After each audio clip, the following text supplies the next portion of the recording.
Alhamdulillah berita baik. Mads Hilgers dikabarkan sedang OTW susul ke Myanmar untuk perkuat timnas di AFF. Simak cerita selengkapnya hanya di GD News.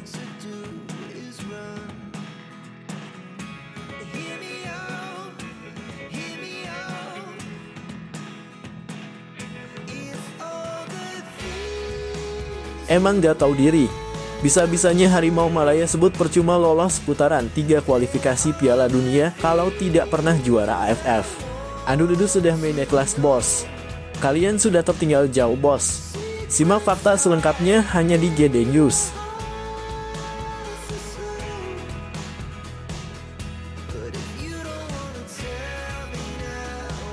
Alhamdulillah seperti harapan semua fans Garuda.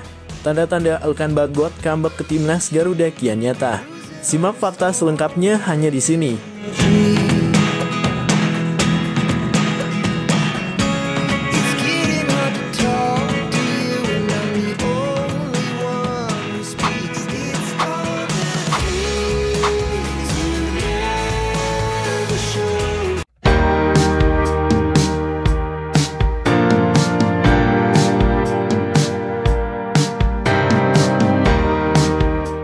Alhamdulillah, kabar baik kembali menghampiri timnas Indonesia. Mads Hilgers, pemain keturunan Belanda yang menjadi salah satu harapan baru di lini pertahanan Garuda, dikabarkan sedang dalam perjalanan menuju Myanmar untuk bergabung dengan skuad Merah Putih di ajang Piala AFF 2024. Langkah ini menjadi bukti nyata komitmen PSSI dalam memperkuat tim nasional dengan memanggil talenta-talenta terbaik termasuk pemain yang berkarier di luar negeri. Mads Hilgers sendiri saat ini memperkuat klub FC Twente di Eredivisie, salah satu liga terkuat di Eropa. Kehadirannya dinilai sangat penting, terutama untuk menambah kekuatan lini belakang timnas Indonesia yang sedang berjuang di kompetisi bergengsi Asia Tenggara ini.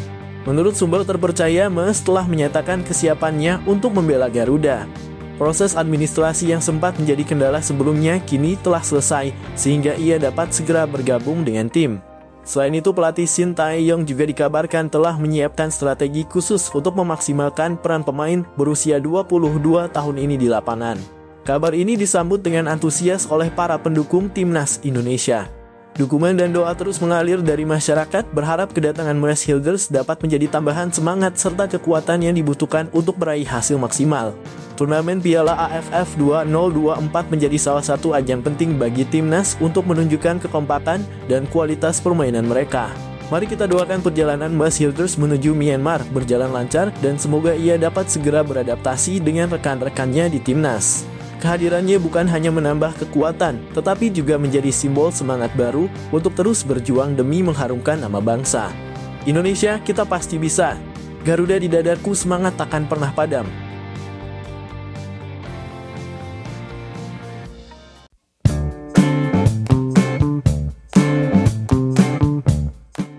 Tanda-tanda Elkan Bagot bisa kembali ke timnas Indonesia mulai terlihat.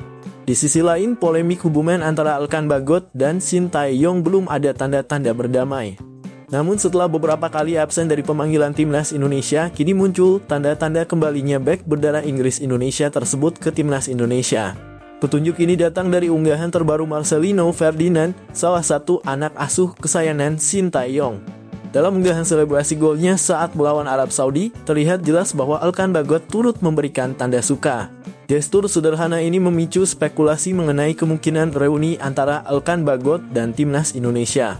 Sementara itu, dalam perkembangan lain, Ivar Jenner mengungkapkan kondisi Justin Hubner setelah mendapatkan kartu merah pada laga melawan Arab Saudi. Pemain naturalisasi Indonesia itu terlihat sangat kecewa dan kesal dengan keputusan wasit. Menurut Ivar, Justin Hubner adalah sosok yang sangat agresif dan tidak mudah menyerah. Kartu merah yang diterimanya tentu saja membuatnya sangat frustrasi. Namun, Ivar Jenner juga mengakui bahwa tindakan Justin tersebut memang cukup berisiko dan berpotensi merugikan tim. Kartu merah yang diterima Justin Hubner tentunya menjadi kerugian besar bagi timnas Indonesia. Namun, skuad Garuda berhasil mengatasi situasi tersebut dan meraih kemenangan. Sebelumnya, hubungan keduanya sempat renggang setelah Elkan absen dalam beberapa pertandingan penting timnas Indonesia. Alasan absensi Elkan pun menjadi perdebatan yang cukup panjang di kalangan pecinta sepak bola tanah air.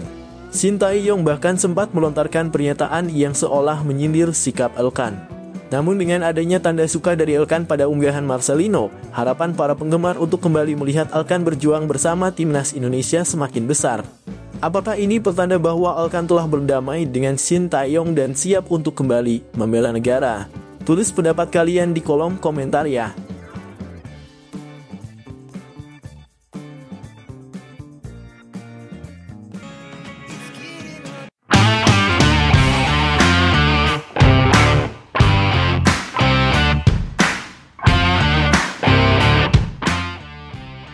Gelandang muda berdarah Indonesia Belanda Eliano Reijnders mengungkapkan perasaan sedihnya karena belum mendapatkan kesempatan bermain bersama timnas Indonesia di bawah arahan pelatih Shin Tae-yong.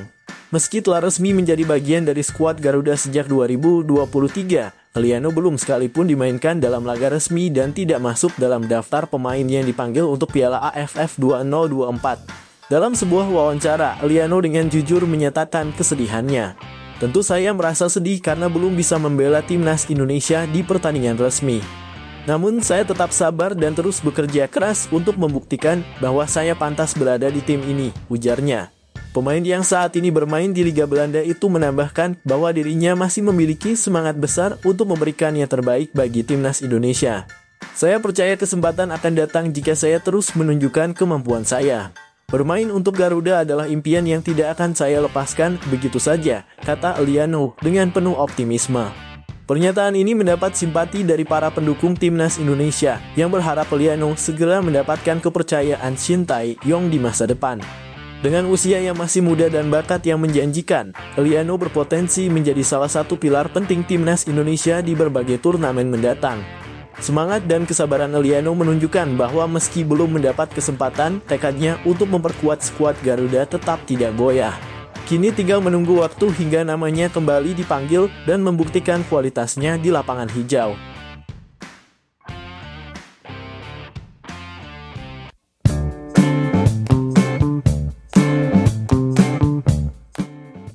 Rivalitas antara Indonesia dan Malaysia di dunia sepak bola kembali memanas, kali ini lewat sindiran di media sosial.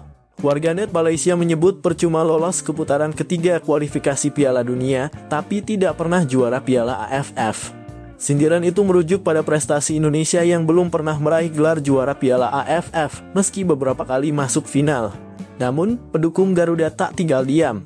Mereka langsung membalas percuma juara Piala AFF, tapi tidak pernah lolos ke putaran ketiga kualifikasi Piala Dunia.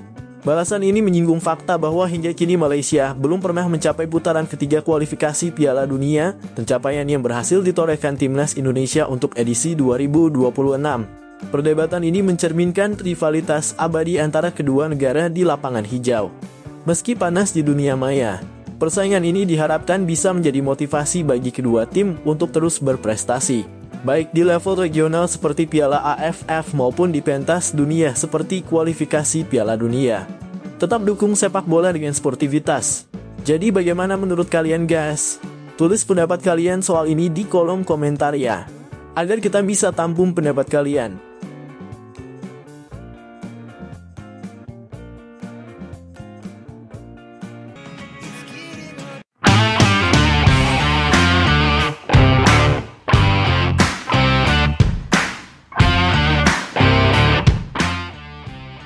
Benar-benar bikin merinding.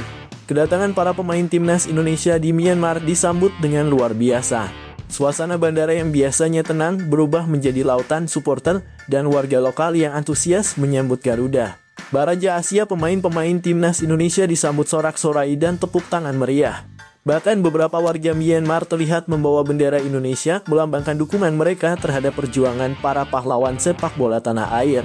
Tidak hanya itu, prestasi gemilang timnas Indonesia di kualifikasi Piala Dunia membuat orang-orang Myanmar mulai mengidolakan para pemain Garuda. Mereka menyebut timnas Indonesia sebagai salah satu tim yang sedang naik daun dan layak diperhitungkan di kancah internasional. Momen ini menjadi bukti bahwa perjuangan dan kerja keras timnas Indonesia tidak hanya mengharumkan nama bangsa, tetapi juga mendapatkan tempat khusus di hati para pecinta sepak bola Asia Tenggara.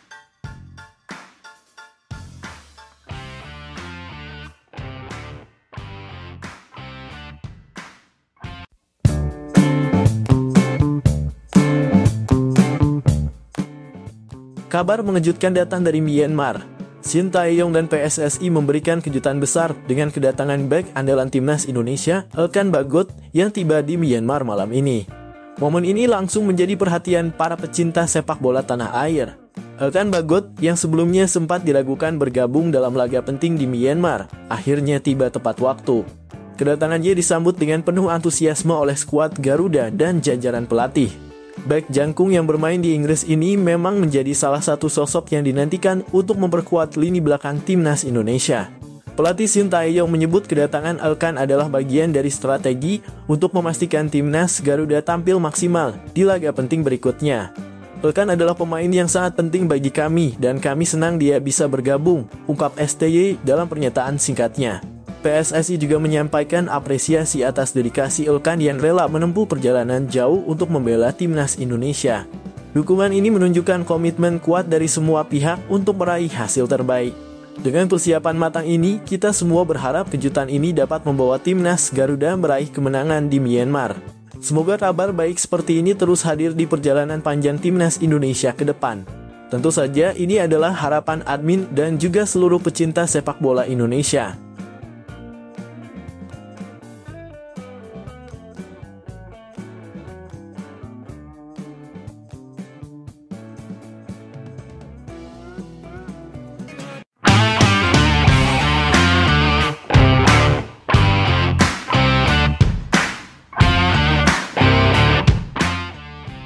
Timnas Indonesia mendapat tanggapan tak serius menghadapi Piala AFF 2024 karena menurunkan skuad muda.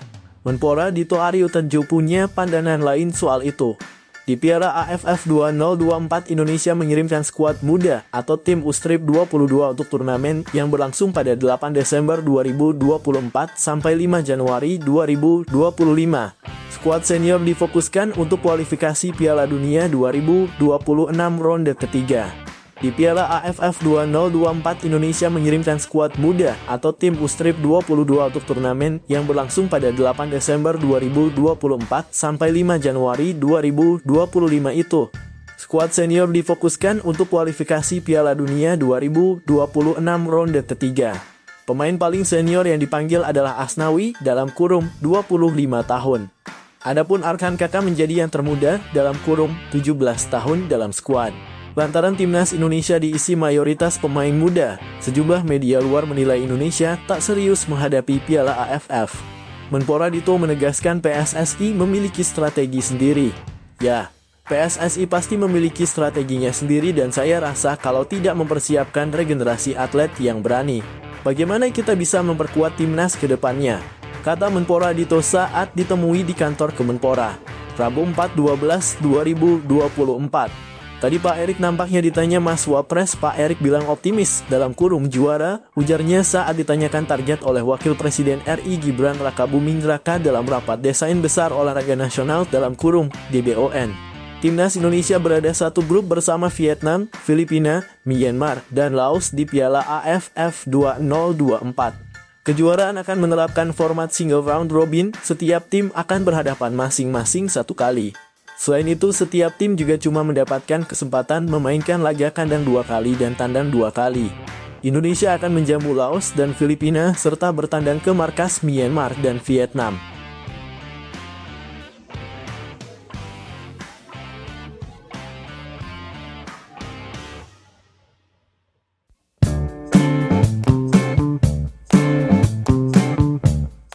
Ketua Badan Tim Nasional dalam kurung BTN Sumarji memastikan Rafael Struijk bisa bergabung ke Timnas Indonesia lebih cepat.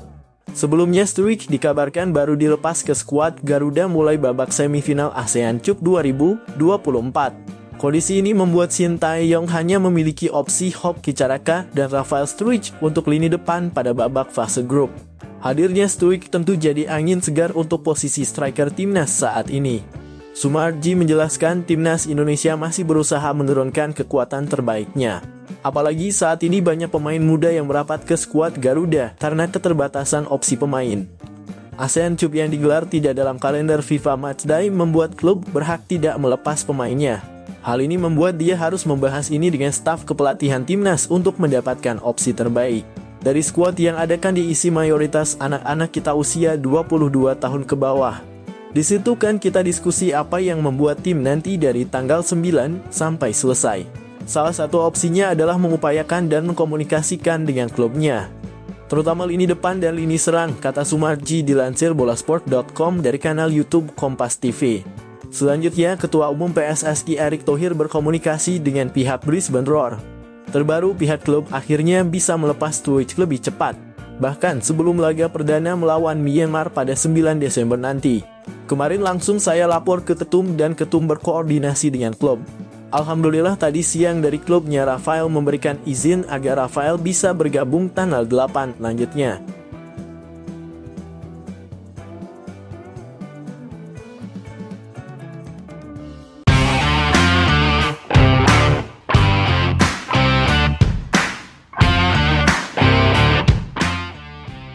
Sebagai informasi, Timnas Indonesia kini sedang menjalani pemusatan latihan (TC) di Bali.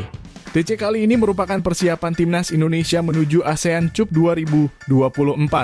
Shin Tae-yong memanggil sebanyak 33 pemain pada kesempatan tersebut, namun belum semua pemain sudah bergabung. Sumarji selaku Ketua Badan Tim Nasional mengabarkan TC Timnas Indonesia sekarang diikuti 23 pemain yang hadir sampai dengan saat ini baru 23 pemain dikarenakan ada yang cedera dipulangkan dan juga ada yang belum dikasih izin sama klubnya. Sehingga dari total yang ada 23 pemain saat sekarang ini boleh dikatakan kondisinya sangat baik. Dan sekarang ini kondisi para pemain ini difokuskan pada kegiatan fisik dan juga mental, kata Sumarji. TC Timnas Indonesia di Bali telah dimulai sejak tanggal 28 November 2024. Seperti biasa, Shin Tae-yong memberikan latihan berat guna meningkatkan fisik para pemain. Langkah ini sekaligus membuat beberapa pemain mengalami cedera. Sejauh ini ada 3 pemain Timnas Indonesia yang tumbang dan harus dipulangkan. Mereka adalah Made Tito (Bali United), Zaki Ashraf (PSM), dan Arsa Ahmad (Madura United). Ketika mereka datang sudah melihat kondisi para pemain. Pada intinya dari sisi fisik masih jauh ya. Jauh dari apa yang diinginkan oleh Coach Shin Tae-yong. Sehingga latihan pun 2 kali sehari latihan. Pagi latihan, sore latihan. Ya memang betul-betul anak-anak yang kirim ya memang harus siap meningkatkan kualitas dirinya, terutama bagaimana supaya dia siap untuk bisa fisiknya semakin bagus. Yang berikutnya ya dari kondisi yang ada saat itu juga karena mungkin di klub ini kan juga berbeda ya. Dikarenakan memang begitu masuk gabung dari klub juga ada yang mungkin sebelumnya cederanya belum beberapa parah ketika bergabung. Dikarenakan juga intensitas latihan juga cukup keras ya karena memang juga tadi kembali lagi peningkatan fisik maka mungkin juga ada yang cedera, ucap Sumarji. Sementara itu ASEAN Cup 2024 akan dimulai pada tanggal 8 Desember mendatang. Tulis pendapat kalian di kolom komentar ya kawan.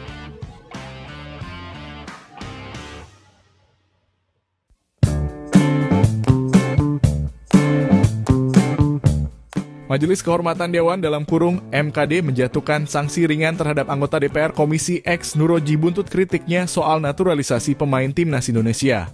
Ketua MKD Nasaruddin Dekga mengatakan sanksi itu diberikan lantaran pernyataan Nuroji dinilai memuat kalimat yang menyinggung suku, ras, agama, dan antar golongan (SARA). Teradu Nuroji dari fraksi Partai Gerindra terbukti melanggar kode etik DPR RI dan diberikan sanksi ringan berupa teguran tertulis. Kata Nasaruddin usai sidang etik di Kompleks Parlemen, Jakarta, Selasa 3/12. Sanksinya teguran tertulis. Jadi putusan ini ditetapkan pada hari ini dihadiri semua majelis, tidak ada satupun anggota majelis yang keberatan, sambungnya. Nasaruddin menjelaskan teguran tertulis itu sudah diberikan kepada Nuroji. Ia menyebut Nuroji juga hadir dalam sidang etik tertutup yang digelar MKD. Pada kesempatan yang sama, Wakil Ketua MKD Agung Widiantoro menyebut Nuroji mengakui kesalahannya. Dari pengakuan itulah berarti teradu merasa bersalah, putusannya seperti tadi yang dibacakan Yang Mulia Ketua, tutur dia. Sebelumnya, Nuroji menyampaikan pandangannya soal Timnas Indonesia ketika mengikuti rapat Komisi X DPR RI terkait naturalisasi Mas Hilgers dan Eliano Reijnders yang sedang dikebut PSSI. Anggota dari fraksi Partai Gerindra itu mengaku pada dasarnya setuju soal naturalisasi, tapi ada hal yang dinilai mengganjal. Ia juga menyatakan tidak terlalu bangga dengan kemenangan Timnas Indonesia lantaran mayoritas diisi oleh pemain naturalisasi. Kedepan harus punya strategi lain ya, saya jujur saja tidak terlalu bangga dan tidak euforia dengan kemenangan PSSI Timnas Indonesia. karena yang main bukan Akamsi anak kampung sendiri, kata Nuroji Selasa dalam kurung 17/9.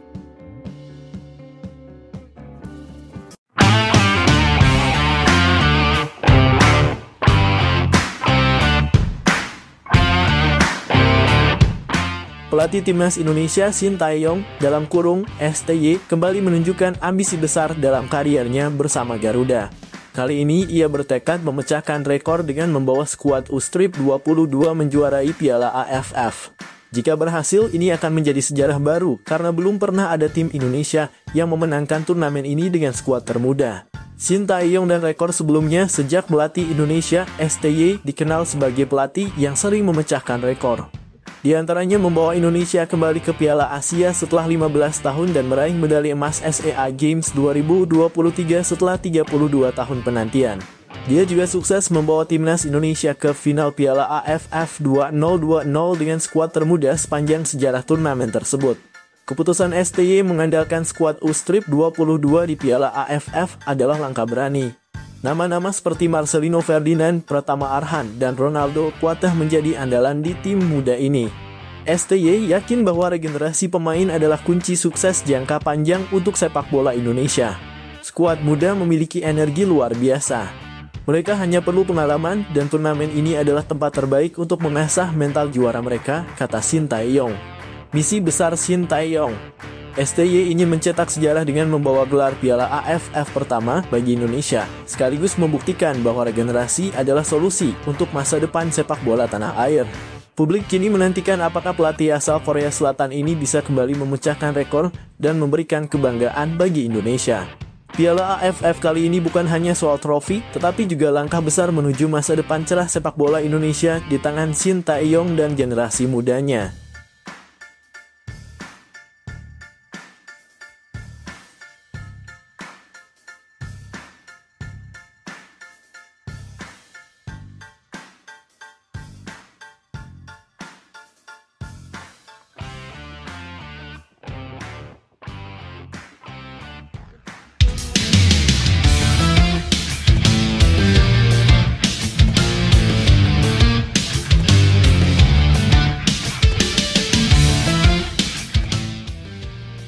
Sebuah media Italia membandingkan program naturalisasi timnas Indonesia dengan Malaysia dan Harimau Malaya disebut punya cara kuno. Skuad Garuda kini sedang menjadi pembahasan di dunia seiring dengan sensasi yang tercipta di putaran ketiga kualifikasi Piala Dunia 2026 zona Asia. Kemenangan dengan skor 2-0 atas Arab Saudi pada 19 November 2024 lalu menjaga asa timnas Indonesia lolos langsung ke putaran final Piala Dunia 2026. Sebab skuad asuhan Shin Tae-yong itu kini berada di peringkat ketiga grup C dengan raihan 6 poin, hanya terpaut 1 poin dari Australia yang ada di urutan kedua. Sebagai informasi untuk lolos langsung, timnas Indonesia perlu finish di 2 besar dan itu terbuka sekarang. Laga berikutnya melawan Australia bisa menjadi pembuktian bagi timnas Indonesia di bulan Maret 2025 dan peran para pemain diaspora kembali ditunggu. Kiprah para pemain diaspora yang hadir lewat jalur naturalisasi tersebut memang menjadi kunci dan sebuah media Italia, Sportelate, membahasnya. Sebuah artikel yang ditulis oleh Gabriel Moretti dan dirilis pada 2 November 2024 lalu mengulas secara khusus mengenai hal ini. Pentingnya Oriundi dalam sepak bola pada 2024, demikian judul yang diberikan olehnya dengan Ketua Umum PSSI Erick Thohir menjadi covernya. Sebagai informasi, Oriundi adalah istilah dalam bahasa Italia yang berarti pemain diaspora, pemain keturunan, atau naturalisasi. Italia sudah sering mengandalkan pemain keturunan di tim nasionalnya seperti Mauro Camoranesi yang menjadi aktor penting di balik keberhasilan mereka menjadi juara Piala Dunia pada 2006 lalu. Kemudian mereka memiliki Amaury Carvalho di akhir dekade 2000-an dan juga Darcitadin Martins yang menjadi tulang punggung pada Piala Eropa 2016. Pada saat ini, timnas Italia pun menggunakan jasa seorang Oriundi, yaitu Matteo Retegui, yang lahir dan besar di Argentina. Namun dipanggil Gli Azzurri pada Maret 2023 dan kini menjadi andalan mereka. Banyak negara di dunia ini yang menggunakan jalur tersebut demi meningkatkan kualitas tim nasional seperti yang dilakukan Maroko ketika mereka menembus semifinal Piala Dunia 2022. Sportelate pun menyadari bahwa timnas Indonesia telah mengandalkan jasa Oriundi atau pemain diasporanya belakangan ini. Sejak 2022 hingga kini tim nasional Indonesia telah memanggil hingga 15 pemain oriundi yang dinaturalisasi yang bisa mendapatkan kewarganegaraan secara mudah melalui jus sanguinis, demikian ulasan media Italia itu. Media Italia itu nyatanya juga mengetahui bahwa Malaysia melakukan hal yang sama, namun lebih mengandalkan naturalisasi pemain asing yang telah bermain di liga domestik. Selain Indonesia, Malaysia juga intens dalam program naturalisasi, namun dengan pendekatan yang lebih kuno, mencoba meyakinkan para pemain asing yang sudah bermain di Liga Malaysia. Cukup mirip seperti yang dilakukan oleh Cina beberapa tahun yang lalu, ulas media tersebut. Lebih lanjut, mereka memuji bagaimana peningkatan timnas Indonesia dalam ranking FIFA, yang mana berawal dari peringkat ke-176 dan menjadi ke-135 saat artikel itu dibuat pada awal November.